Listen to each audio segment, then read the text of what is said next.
오늘은 시편 74편 12절부터 23절까지의 말씀을 함께 나눠보겠습니다.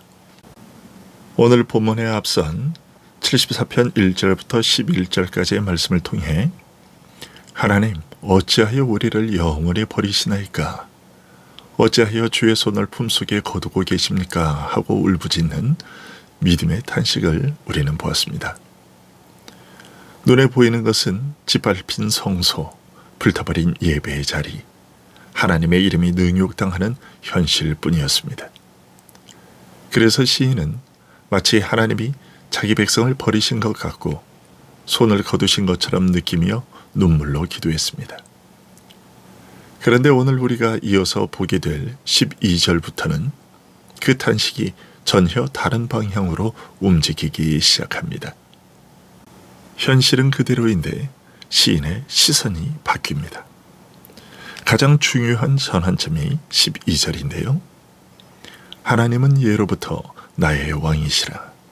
사람에게 구원을 베푸셨나이다. 라고 노래합니다. 여기서 시선이 현실에서 하나님으로 옮겨갑니다. 예로부터 나의 왕이시라 하는 말은 하나님이 왕처럼 자기 백성을 이끄셨던 모든 역사를 말합니다. 애굽에서 인도해 내신 하나님, 홍해를 가르신 하나님, 광야에서 만나를 주신 하나님, 가나안을 정복하게 하신 하나님, 그 하나님이 지금도 나의 왕이시라는 고백이지요. 현재의 침묵이 과거의 신실함을 취소하지 못합니다. 그래서 13절부터 17절까지에서 과거의 하나님의 구원을 찬양합니다. 주께서 주의 능력으로 바다를 나누시고 물 가운데 용들의 머리를 깨뜨리셨으며 리우와 야단의 머리를 부수시고 그것을 사막에 사는 자에게 음식물로 주셨으며 주께서 바위를 쪼개어 큰 물을 내시며 주께서 늘 흐르는 강들을 마르게 하셨나이다. 낮도 주의 것이요 밤도 주의 것이라. 주께서 빛과 해를 마련하셨으며 주께서 땅의 경계를 정하시며 주께서 여름과 겨울을 만드셨나이다. 여기에는 두 가지 이미지가 있습니다. 첫째는 출애굽, 홍해, 광야의 구원 역사에 대한 이미지입니다. 13절에 바다가 나누이는 것, 그리고 13절, 14절에 혼돈과 악의 세력을 상징하는 용과 리워야단, 15절에 큰 물과 마른 강. 이것들은 모두 출애굽기, 민수기에 나오는 하나님의 구원 행위를 시적으로 표현한 것입니다. 둘째는 하나님의 창조의 능력에 대한 이미지입니다. 낮과 밤, 해와 달, 계절 등이 그것입니다. 하나님은 단지 역사 안에서만 일하시는 분이 아니라 창조 자체를 주관하시는 주권자이십니다. 이 고백은 이렇게 말하는 셈입니다. 하나님, 지금은 아무것도 안 하시는 것 같지만 사실은 온 창조와 역사를 주관하고 계시는 왕이십니다. 과거에 우리를 건지셨던 그 능력, 지금도 변치 않으십니다. 우리도 기도 중에 환경만 보면 낙심되죠. 하지만 과거에 나를 구원해 주신 하나님, 지금까지 교회와 가정을 지켜오신 하나님, 창조주로서 모든 것을 주관하시는 하나님을 다시 떠올리면 우리 기도의 방향이 바뀝니다. 이렇게 하나님의 과거의 구원 역사를 떠올림으로 방향이 바뀐 시인은 다시 강구합니다. 그러나 이번에는 처음의 절망과는 다릅니다. 하나님의 성품과 언약에 근거한 기도로 바뀝니다. 18절부터 21절입니다. 여호와여, 이것을 기억하소서. 원수가 주를 비방하며 우매한 백성이 주의 이름을 능욕하였나이다. 주의 맷비둘기의 생명을 들짐승에게 주지 마시며 주의 가난한 자의 목숨을 영원히 잊지 마소서.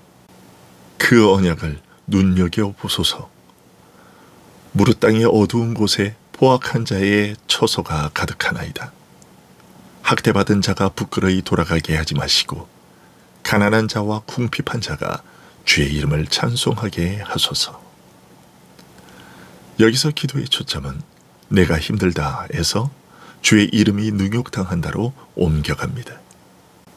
또한 자신들을 주의 맷비둘기, 주의 가난한 자라고 부릅니다. 연약하고 보호가 필요한 존재라는 고백이지요. 그리고 결정적인 한마디가 나옵니다.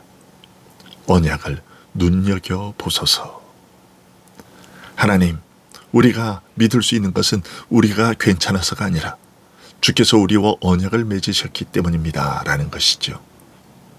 아브라함에게, 이스라엘에게, 그리고 그리스도 안에서 우리에게 주신 언약, 이 언약 때문에 우리는 포기하지 않고 기도할 수 있습니다. 그리고 마지막 강구가 이어집니다. 22절, 23절입니다. 하나님이여, 일어나 주의 원통함을 푸시고 우매한 자가 종일 주를 비방하는 것을 기억하소서. 주의 대적들의 소리를 잊지 마소서. 일어나 주께 항거하는 자의 떠드는 소리가 항상 주께 상달되나이다. 시편 74편은 문제가 다 해결된 상태에서 끝나지 않습니다. 여전히 원수는 비방하고 대적들의 떠드는 소리는 계속됩니다. 그럼에도 기도의 마지막은 이렇게 끝납니다. 하나님이여, 일어나 주의 일을 변호하소서. 처음에는 우리를 버리셨습니까? 였는데 마지막은 주님 올라오셔서 주의 이름 구하 주의 일을 위해 싸워 주십시오로 바뀌었습니다. 여러분, 우리 현실이 바뀌지 않은 채 기도가 끝날 때가 많습니다. 그러나 오늘 본문 시편 74편은 우리에게 가르칩니다. 응답이 안 보일 때도 언약에 근거하여 하나님의 이름과 영광을 붙들고 끝까지 포기하지 말고 기도하라. 마지막으로 이 시를 그리스도 안에서 잠깐 살펴보겠습니다. 원수들이 성소를 짓밟고 하나님의 이름이 능욕당하는 장면은 십자가에서 절정에 이르죠. 하나님의 아들이 십자가에 달려 조롱당하시고 버림받으신 것처럼 보였습니다. 엘리 엘리 라마 사박다니, 어찌하여 나를 버리셨나이까? 라는 이 외침이 시편 74편의 탄식과 닮아 있습니다. 그렇게 하나님의 아들을 버리신 것처럼 보였지만 사실은 죄인을 구원하시기 위한 언약을 끝까지 지키고 계셨습니다. 그리스도의 피로 새 언약을 세우시고 더 이상 어떤 원수도 하나님의 백성을 최종적으로 멸할 수 없게 하셨습니다. 교회는 여전히 세상에서 조롱을 당하지만 그리스도 안에서 이미 승리가 확정된 백성입니다. 그래서 우리는 탄식과 함께 확신을 가지고 기도합니다. 언약을 기억해 주옵소서. 십자가와 부활로 세우신 새 언약을 따라 우리 교회와 가정을 지켜주옵소서. 하나님의 이름이 다시 높임을 받게 하옵소서라고 말이죠. 이 새벽에 시편 74편의 탄식과 고백을 우리 입술에 얹어드리며 하나님, 언약을 기억하소서, 그리스도의 피로 세우신 교회를 붙드소서라고 기도하는 우리가 되기를 주 예수 그리스도의 이름으로 축원합니다. 기도하겠습니다.